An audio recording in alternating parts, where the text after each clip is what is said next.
So there are so many things that you could absolutely love about MFL. My absolute favorite thing is player progression. And I was presented with the perfect example of why it's so important in this game today. I had planned on making this video a couple hours ago.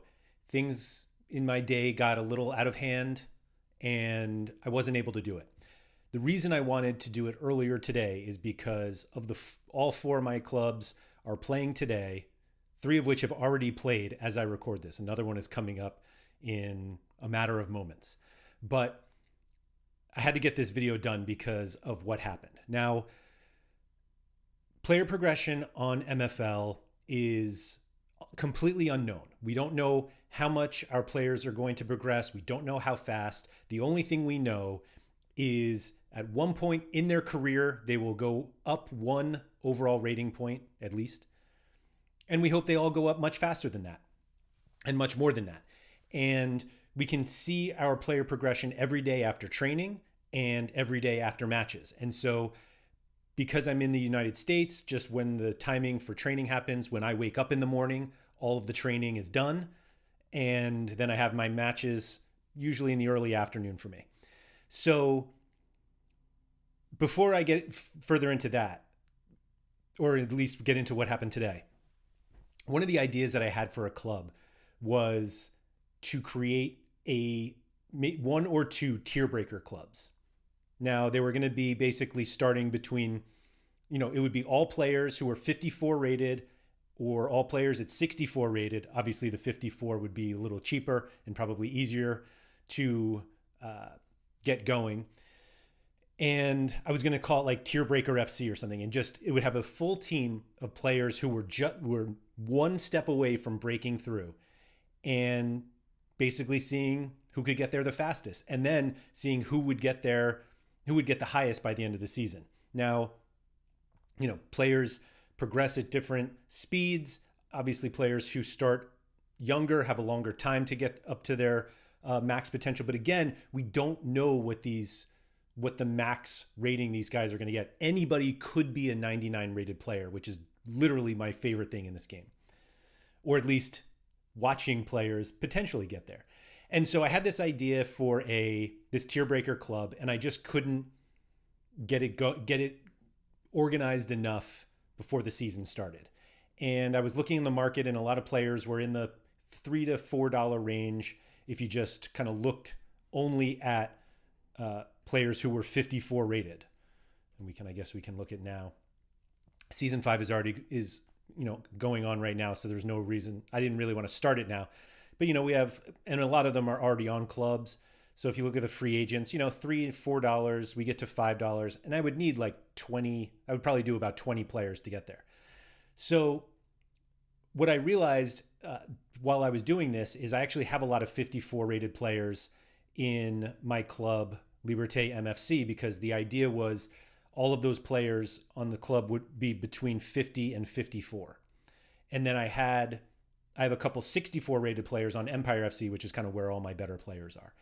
And I realized that I don't even have to have a club that just looks at that just has potential tier breaking players. I could just make a watch list, which is this feature that MFL introduced during the off season just now. And so I made a very quick watch list of, I think, around 9 players that I had amongst the 3 main clubs that I have. Patron Saints is for everybody who has joined my Patreon. If you're interested in joining that, patreon.com/AndrewMLaird helps support the content. But I made this watch list and I was like, hey, let's see who might be able to break through. And so I had a few matches today. I looked at my progression in the morning. I hadn't gotten much out of training today. And then Empire FC had the first match for me today. And we got absolutely blitzed. We lost 3-0 to Tulsa MFC. I was the top projected team based on best 11 and best 16. And Tulsa MFC were second. And as you can see, I got absolutely crushed 3-0, even though I won the XG battle 2.05 to 1.3 and also had 52% possession, but my guys just couldn't get much going. And it was quite frustrating because I really wanted, I want to win every game. And I then had a match for Sarpafossen, who is certainly my worst team of all of them. All of my players are ranked in the 40s. None of these guys are going to, well, most likely none of these guys are going to break 55 this season because their match ratings are so bad, because they're pretty bad. My highest rated players are 49 right now in this team. So they got blasted in their first game yesterday, 6-1. And that was actually better than today's result, which was 7-0 to Cymru MFC, who's now taken the top spot in Spark League 30.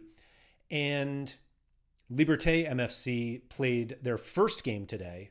Everybody else started yesterday. First game today against Evo FC, the cost experiment, which I learned thanks to all of Nepentez's videos was probably not going to be the strongest team. And Liberté were able to get a big 4-0 win. Hat trick here from Willem Jaspers, 2.93 to 1.37 XG, utter domination by Liberté. So I was feeling a little down about the Empire FC loss. Liberté made me feel a little bit better about it. And then I was going to do this video and talk about player progression and particularly this tier breaking. And I went back to my watch list. Actually, I'm sorry. I went to Empire FC and I was like, all right, maybe let's see if we got any progression despite getting just crushed by Tulsa MFC. And a reminder, I had one player I think that scored that rated well. Yeah. Broer Pham, who I have on loan from Jack Daniels here, 68 rated. He got a 7.3 rating for the match. And that was it. It basically, nobody else really felt like working today. So I was like, maybe I got some progression over that time. And so I went to the progression. I did my custom 4 hours because it's been more than 4 hours since the morning for me training, but not 4 hours since the match. And lo and behold, Emiliano Mancia got a +1 in dribbling, which gave him a +1 overall and pushed him into the next tier. He's now 65 rated, got this gorgeous green behind him. And if we take a look back at my watch list, where I have all of the players that I thought I would be tracking for their tier breaking this year, and it's over. The whole experiment is over. Emiliano Mancia won, moving from 64 to 65. And so I can just take him off the list. Or maybe we keep him because he's broken. I don't know. We'll see. But yeah, so as you can see here, I've got 4 other players from Empire FC who are on the verge, including Nuno Pinto, who had a hat trick in the first game of the season and obviously was held scoreless in today's match. And then I have Vinko Samardzic, my center back, Ian Lyons, one of my attackers, and Arturo Torres. So I actually got Lyons, Mancia, Lyons, and Torres, all from the deal that I did with Trust the Process, where I sent my Minor Viquez player to him, and then he gave me these 3 guys, and 2 goalies, one of which is named Laird, so that's fun. And then Liberté MFC, we have these 4 54 rated guys. Unfortunately, it feels like a bummer because Bustamante and Moya at 28 and 27 years old, respectively. You hope that, maybe they're at their peak and they're going to, go on a run here. But, you kind of want the younger guys to go on a good progression peak. But it was just, I had to discuss this today because it was such a clear example of how this game can make you really appreciate certain things after getting a loss in a match. Like positive things can happen even from a loss. And I want to say there was like a moral victory here because there are no moral victories in the Metaverse Football League. But it's still fun that I lost 3-0 and I was like very down about that. And then all of a sudden it was like, oh my gosh, we have a tier breaker. Emiliano Mancia is now a 65 rated player, which makes him, a little more attractive for a lot of people just because the background on his card is green instead of yellow. And so the hope is that Nuno Pinto, or could be the next one that breaks through and leads us to this great progression thing. But I had to make a video about this because a lot of people talk about, how progression works, and, the better players, better that they're surrounded by, or excuse me, the better players that they're with, they'll train a little better. So this Emiliano is thriving in training, benefiting from the perfect environment for his progression. So while I may not have, gotten a win today, I was able to put a squad together that allows a player like Emiliano Mancia to become an uncommon player like that. Now, I don't want to take all the credit because I literally just got him. And if we look for kind of the all-time, Mancia absolutely flies. Like he was essentially born at a 59 and is now a 65. Only one of these rating points came from me, but this is going to be fun, I think, that just to see where Mancia goes. And then Lyons obviously was a +3 before I got him. Torres the same way, but Pinto was a +1 with me, and Hawkins as well. And so the hope is that, Coyote Udo, not to be confused with a coyote, although maybe that is how you say that now that I'm looking at it. I don't know. Hopefully he can break through as well while he's out on loan, and then the rest of these guys can get there as well. But for me, this is the most fun part of the game, is seeing your players progress. And while being competitive in the table is obviously really important in the game because you want your teams to get promoted so that you can earn more MFL, but man, just checking progression and seeing it happen immediately after a match or immediately after training is just such a huge positive. And as you can see here, I actually got a +1 for Arthur Perez here. He was not a tier breaker, but he did end up getting a +1 overall after Liberté's win over Evo FC, whatever the heck they're called, Cost Experiment, whatever. Anyway, shout out to Nepenthes. Thank you for the win.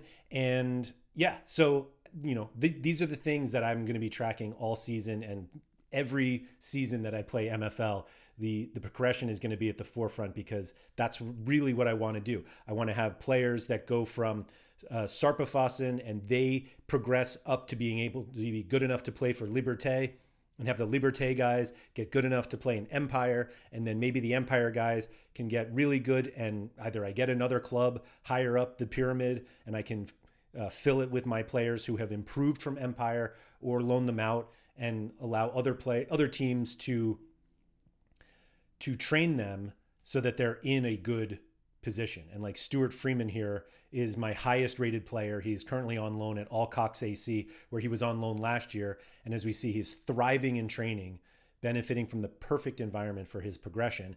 And we see that because he's not the best player on the team. And that's, man, it's a nice team. Where is Freeman? Like down here, as a 79, there are plenty of players here that are above him that can push him in training and hopefully lead us to some progression, because we haven't seen any yet. And, hopefully it happens, because like I said, it's the best part of the game by far. Who are your favorite progression guys, or guys that you've seen grow over time? Because I'd love to see them in the comments. I love a good progression chart. So definitely leave a comment below on the guys that you've seen progress the most. Like I mentioned before, if you'd like to support this content anymore, patreon.com/Andrew M. Laird helps get some more videos out on the channel. And please make sure you subscribe to MFL with Laird here on YouTube. And finally, if you've been watching these videos and you haven't signed up yet for MFL and you are ready to do it, there is a referral link in the description of this video. It'll get you a free common card after you spend at least $25 from the store. A club, it right now costs $79.99, so that'll take care of it like that. And it also helps benefit me and support this channel. So, helping everyone all around. Anyway, thank you so much for watching, and good luck with all your progression.